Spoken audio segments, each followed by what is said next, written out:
I'm Emily, a 25-year-old woman, and I'm the youngest of 3 siblings. I grew up in a family where I felt like I was invisible, a background character in my own life. My parents were wealthy and socially active, always doting on my older brothers, Jason and Michael. Meanwhile, I was more like the forgotten book collecting dust on a high shelf.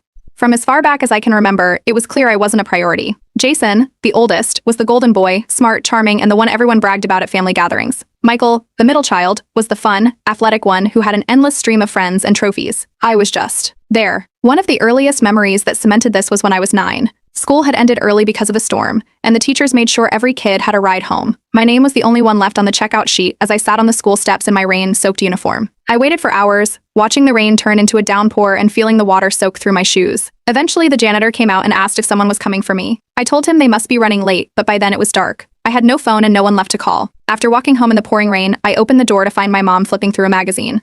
She barely looked up and said something like, "Oh, you're back. Dinner's in the fridge." My dad wasn't even home, and my brothers were playing video games in the living room. No one apologized or seemed to care. That wasn't the last time, either. They forgot to pick me up at school so often that my teachers started offering to drive me home themselves. It wasn't just about school rides, though. The neglect was everywhere. Birthday parties were half-hearted affairs where my mom invited her friends and their kids, not mine. Once, I overheard her telling a friend that she didn't bother asking me who to invite because Emily doesn't really have friends. Jason and Michael weren't any better. Jason would tease me whenever I tried to share something about my day, like when I got a good grade or made a new friend. Michael would roll his eyes and tell me to stop trying so hard to be noticed. At one point, I just stopped talking to them altogether because no matter what I said, it would turn into a joke. The extended family knew what was going on, but they always made excuses. My aunts would tell me I needed to be good or make your parents proud and they'll come around. Once I confided in my Aunt Sarah that I felt like I didn't belong in my family. She told me to be patient and that parents are just stricter with daughters. Looking back, I don't think she even believed what she said. Things hit a breaking point during high school. I worked hard to make up for what I lacked at home, throwing myself into academics and extracurriculars. My grades were near perfect, and I even got a spot as valedictorian for my graduating class. I sent out invitations to the ceremony, but my parents didn't RSVP. On graduation day, I scanned the crowd as I gave my speech, but their seats were empty. Later, I found out they had gone to one of Michael's basketball games instead. It wasn't even a championship game, just a regular season match. That moment solidified what I already knew. I wasn't a part of their world. They didn't care about my achievements or my life. When it came time for college, I applied to schools far away, knowing I'd need to do this on my own. Despite their wealth, my parents didn't offer a dime to help with tuition or living expenses. Jason got a new car when he graduated, and Michael had his dorm fully paid for, but for me, nothing. I got by with scholarships, part-time jobs, and loans. Living on my own was a challenge at first, but it was also the first time I felt free. I got a job at a bookstore, where the owner, Mrs. Kensington, became like a mother figure to me. I also started therapy, something I'd never have considered back home. My therapist, Dr. Morales, helped me see that their neglect wasn't my fault. Despite all this, my parents started guilt-tripping me for not visiting. They'd leave passive-aggressive voicemails about how I was too busy for family or how they missed me. This was laughable considering how little they'd cared when I lived under their roof. The final straw came during a rare trip home. I walked in just in time to hear my dad telling a neighbor they only had 2 kids. My mom agreed, adding that Jason and Michael kept them plenty busy. It wasn't a misunderstanding, they genuinely didn't acknowledge me as their daughter anymore. That night, I packed up and left early, vowing not just to leave them behind, but to erase them from my life entirely. I didn't want to be the forgotten child anymore. I wanted to be the person who forgot them. And that's exactly what I set out to do. Update 1. Kente. The day after I overheard my dad telling the neighbor they only had 2 kids, I made the decision to cut all ties. I started with the easiest step, blocking their numbers. My phone had always been the main point of contact, so I made sure to block both my parents and my brothers. Then I went through my social media accounts and removed every single one of them. I unfriended my parents, siblings, and even some extended family members who were more likely to relay information back to them. After that, I realized I needed to take things a step further. My parents were listed as my emergency contacts for both my workplace and my doctor. I didn't want them to have any say in my life, even in an emergency.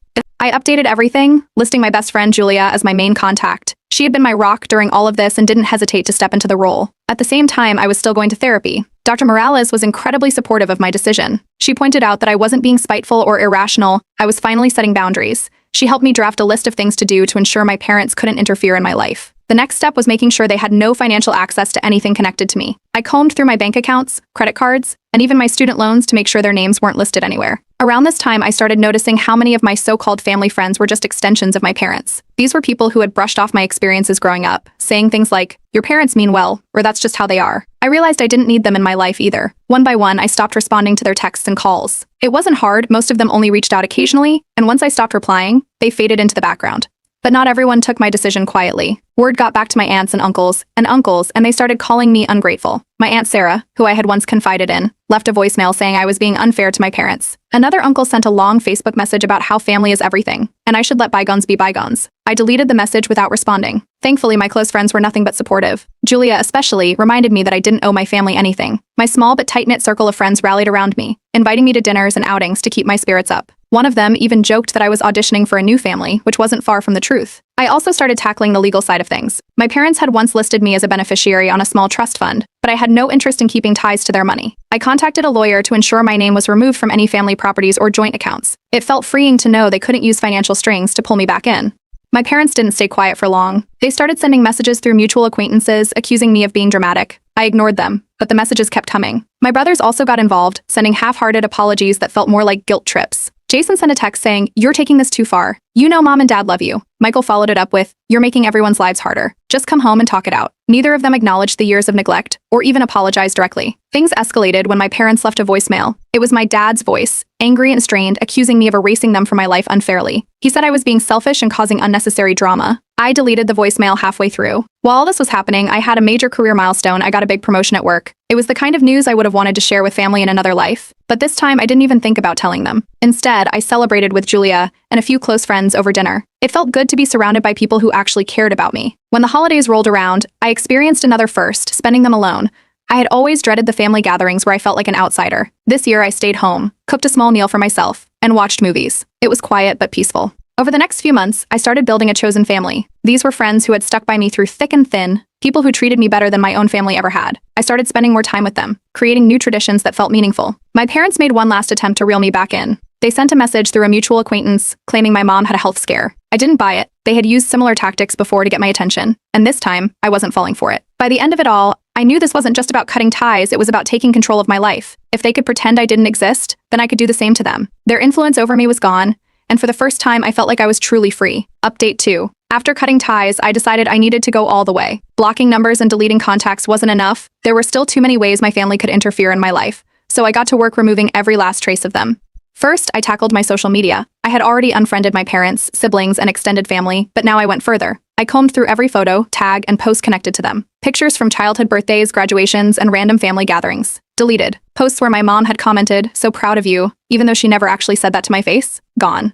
I scrubbed my profiles clean until there was no evidence I had ever been part of their family. It was tedious but weirdly satisfying. Next, I decided to legally change my last name. I didn't want to carry their name anymore. It felt like an anchor dragging me back to a past I was ready to leave behind. I spent hours researching the process and filling out paperwork. At the courthouse, when the judge approved my name change, it felt like closing a door I never wanted to reopen. My new last name had no ties to them, and it was one of the most liberating things I'd ever done. While I was at it, I contacted my lawyer to make sure my parents couldn't make any future claims on my life. I didn't want them trying to use my name for financial gain or inheritance disputes. My lawyer walked me through updating my will and making sure my assets were protected. I also discovered that my state allowed me to edit my birth certificate to remove parental names. It was a small detail, but it felt huge to me. I filed the paperwork immediately. I didn't stop there. I realized my alma mater still had my parents listed as emergency contacts from when I first enrolled. Even though they hadn't supported me financially through school, they could still request information about me through alumni channels. I reached out to the registrar's office to update my records and remove their access entirely. It was a simple process, but it gave me peace of mind knowing they couldn't intrude anymore. During therapy, Dr. Morales helped me process the deeper implications of these decisions. Cutting ties is one thing, but erasing family from your identity is another. It wasn't easy to face the reality of what I was doing, but it felt necessary. By the time I walked out of her office that day, I knew I was on the right path. With my new name and a clean slate, I decided to reinvent myself. I updated my wardrobe, got a new haircut, and started going by a nickname among friends. Even small changes, like a new email address, made a difference. Every step I took felt like I was reclaiming parts of myself that had been overshadowed by my family's neglect. Extended family didn't take my silence well. My aunts and uncles started leaving passive-aggressive messages, asking why I wasn't returning their calls. I finally decided to address them directly. I sent a short message to everyone still trying to reach me, explaining that I would no longer be in contact unless they respected my boundaries. Some didn't reply, but a few sent back long, guilt-tripping messages about how much this would hurt my parents. I ignored them.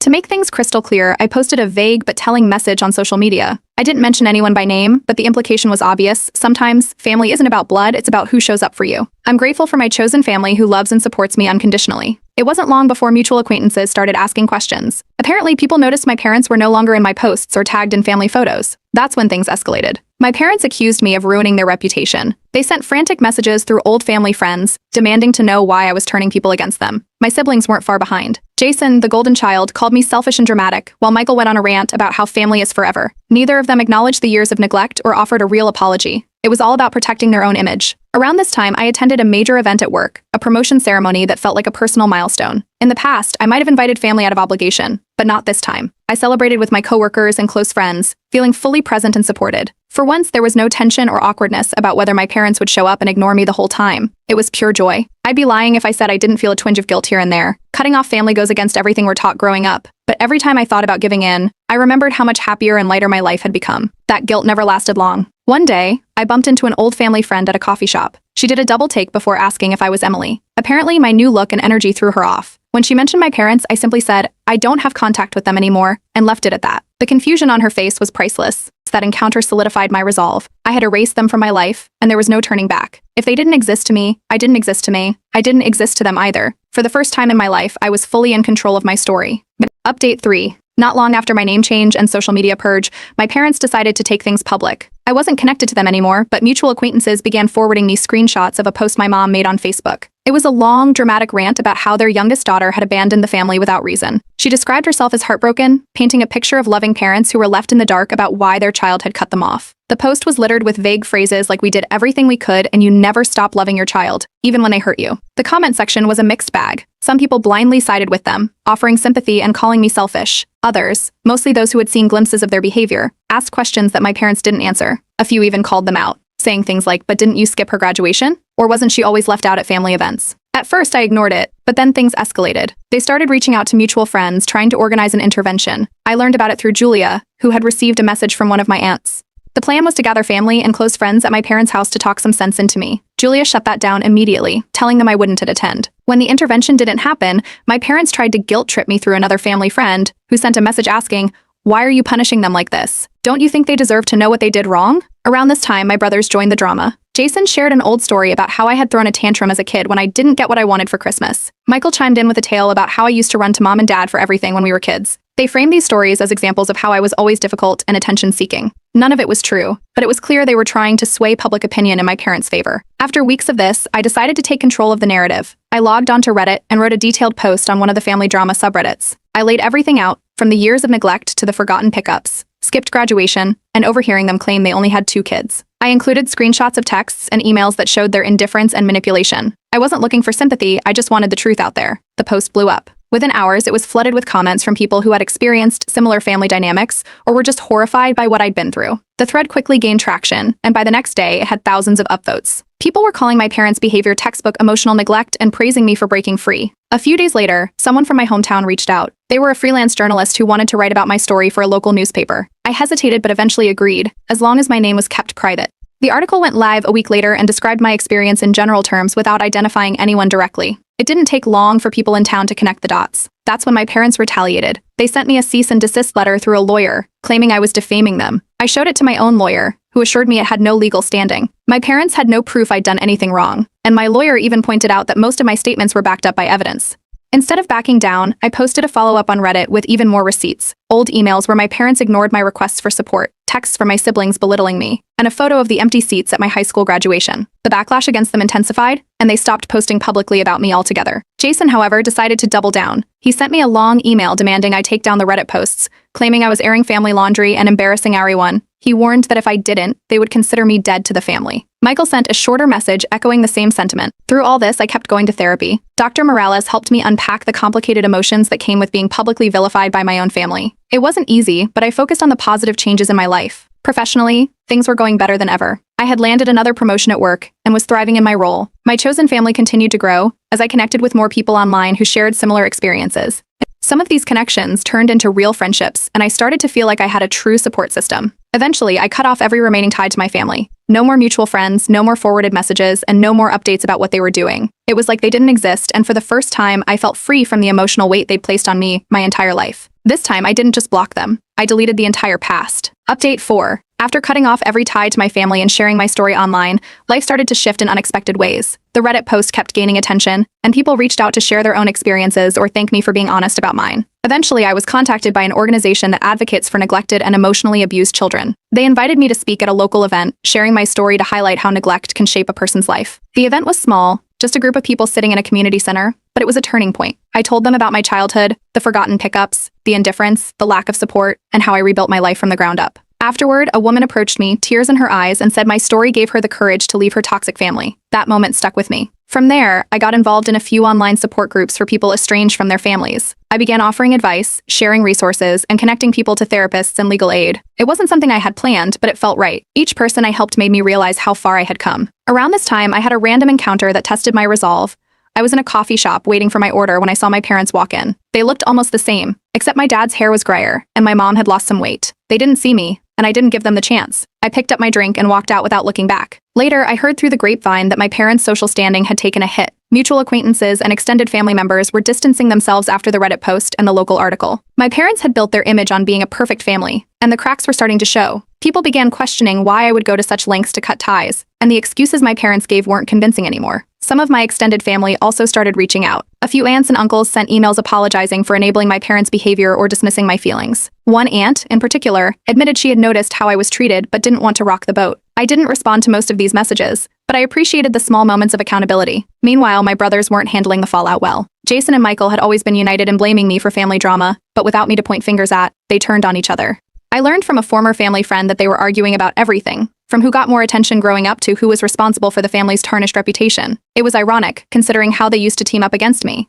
One day, I got an email from a literary agent who had seen my Reddit post. They said my story had the potential to become a book and wanted to discuss a possible deal. At first, I wasn't sure if I wanted to revisit everything in such detail, but the idea of turning my experience into something that could help others was appealing. I agreed to a meeting and we started drafting ideas for a memoir. In therapy, Dr. Morales congratulated me on how far I'd come. She pointed out that I no longer felt tethered to my family's expectations or their narrative about who I was. After years of work, I had reached a place where their opinions didn't matter anymore. Around this time, I hit another milestone. I bought my first house. It wasn't huge or fancy, but it was mine. I decorated it exactly how I wanted, filling it with things that made me happy. For the first time, I felt like I had a true home, something I had never felt growing up. Then came one final attempt from my parents. A handwritten letter arrived in the mail, forwarded from my old address. It was long and filled with emotional language, talking about how much they missed me and how they regretted any misunderstandings. It wasn't an apology, it was a plea for me to come back without them taking responsibility for anything. I didn't reply. Instead, I took the letter to my backyard fire pit, lit a match, and watched it burn. It felt symbolic, like closing the door on that chapter of my life for good. To celebrate how far I'd come, my chosen family threw me a small party. Julia baked a cake, and a few close friends brought gifts like plants and books to make my new house feel more like home. It was simple but perfect, a reminder that I had built something real with people who truly cared about me. As I settled into my new life, I decided it was time for a fresh start in every way. I adopted a rescue dog, a scruffy little terrier mix named Milo. He became my constant companion, bringing joy and energy to my days.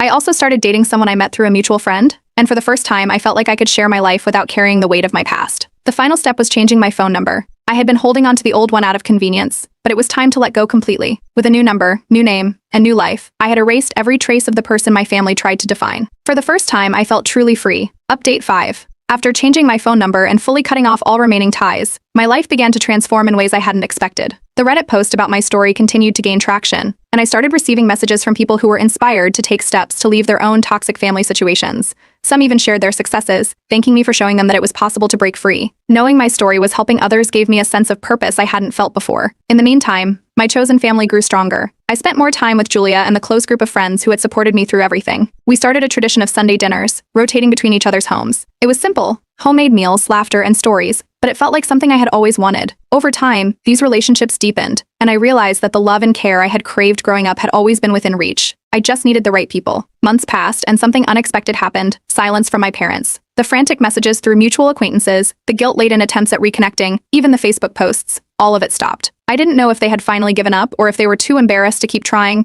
but the absence of their noise was noticeable. It felt like they had finally let go. Not long after, Jason, my eldest brother, reached out through an email. He apologized, saying he hadn't understood how his actions had hurt me and that he wanted to repair our relationship. While it wasn't a full acknowledgement of everything, it was a start. I responded briefly, thanking him for the message but letting him know I wasn't ready to reconnect. It wasn't about anger anymore. I just didn't want to reopen that chapter. Professionally, things took off. I landed a dream job with a nonprofit organization dedicated to supporting children in foster care and those escaping abusive homes. My role involved working on campaigns that raised awareness and funds for neglected children. The work was rewarding, and it felt like everything I had been through had led me to this moment. I was thriving in my career and making a difference at the same time. During this period, I also took a deep dive into personal growth. Therapy sessions with Dr. Morales continued to help me unpack years of emotional baggage. For the first time, I started reflecting on how far I'd come, not just in cutting ties, but in building a life where I felt whole. The woman who walked into Dr. Morales' office for the first time years ago was unrecognizable compared to the person I had become. One day, an idea struck me. I wanted to give back in a more personal way. With the help of some colleagues, I started a small charity focused on providing therapy resources and mentorship programs for neglected children and young adults. The project took off slowly, but the response was overwhelmingly positive. People began sharing their stories and thanking us for giving them tools they hadn't had before. It was a full circle moment for me, turning my pain into something that could help others heal. As I continued moving forward, I decided to take another big step. I went through my old belongings and found a box of family photos tucked away in the back of my closet. These were photos I had kept out of guilt, even after cutting ties. One by one, I went through them, deciding what to keep and what to let go. By the time I was done, most of the photos were gone. Deleting those memories felt like lifting a weight I didn't realize I was still carrying. To celebrate how far I'd come, I hosted a dinner at my new home, inviting my closest friends. We toasted to new beginnings and the family I had built. Julia, true to form, brought a cake with "Here's to Freedom" written in icing. It was a small gesture, but one that reminded me how much love and support I now had in my life. A few weeks later, my story was picked up by a major online publication. The article focused on breaking cycles of generational neglect and how people could rebuild their lives after cutting ties with toxic families.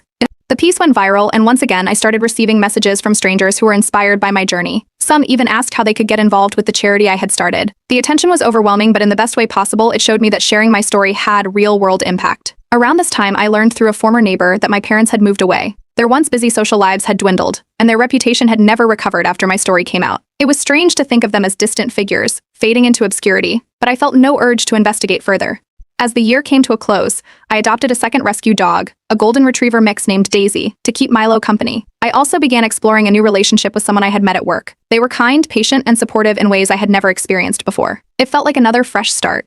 To close this chapter of my life, I posted a final update on Reddit, thanking everyone for their support and encouragement over the years. I shared how much my life had changed and how grateful I was for the community that had been there for me. The response was overwhelming, with thousands of comments from people celebrating my progress and sharing their own stories. Today, I'm happier than I ever thought possible. The life I've built is mine, untainted by the neglect and pain of my past. For the first time, I feel free to look forward instead of back. This is my new chapter, and I'm ready for whatever comes next.